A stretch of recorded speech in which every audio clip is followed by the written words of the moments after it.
জান্নাত তিনি চিনিয়েছেন। জনাব শামসুজ্জামান টুডু, উপস্থিত নেতৃবৃন্দ, মিডিয়ার ভাই বোনেরা, আসসালামু আলাইকুম।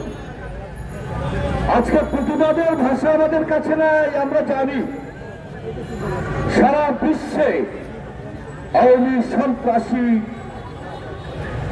বাহিনী ছড়িয়ে ছিটিয়ে আছে। আজকে সফর সঙ্গী করে নিয়ে তাদের মর্যাদা দিতে পারল না, এটি কিন্তু সঠিক নিয়ম নয়।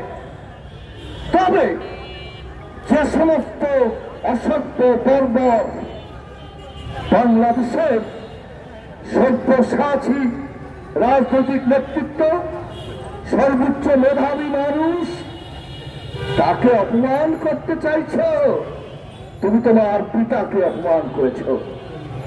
তাকে অপমান করতে চাইছ, তুমি তোমার মাকে অপমান করেছ। তাকে অপমান করতে চাইছ, তুমি তোমার পতাকাকে অপমান করেছ, মুক্তিযুদ্ধকে অপমান করেছ, দেশকে অপমান করেছ। এটা মুক্ত হবে রোখার কারণেই তো দীর্ঘ 17 বছর বারবার জেলে গিয়েছি। আঘাতে আঘাতে শরীর রক্তাক্ত হয়েছে। আবার জেল থেকে বের হয়ে রাজপথে লড়াই করেছি, মিছিল করেছি। আমরা তো অর্থাৎ আমরা প্রস্তুত রয়েছি বাংলাদেশের ভাগ্য আকাশে উড়ান্ত শকুন ছোপল মারার জন্য প্রস্তুত। এটি কি তারেক রহমান শুরুতেই বলেছে। আমরা সে কথার অর্থ বুঝি।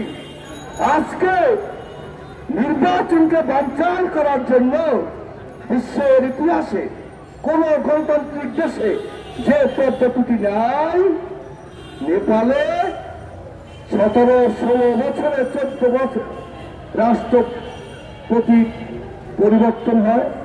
আর আমাদের যারা মুসলমানদের শত্রু ইসরায়েলে ওই বিয়ার পদ্ধতি আছে।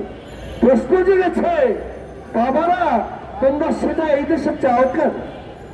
চায় অন্য কারণে। সেটি হলো কোনোভাবে নির্বাচন না করে ক্ষমতার কাছাকাছি থেকে ক্ষমতা ভোগ করা যায় কিনা। আজকে স্বৈরাচার আর 1971-এর পরিচিত শক্তি যারা বাংলাদেশকে মেনে নেয়নি, তারা মাথা চাড়া দিয়ে উঠেছে। কখনো জাতীয় সঙ্গীত পরিবর্তন করতে চায়, কখনো বাংলাদেশে বিয়ার চায়, অথবা নির্বাচন বন্ধ করতে চায়। আমরা প্রস্তুত রয়েছি, আপনারা প্রস্তুত থাকুন।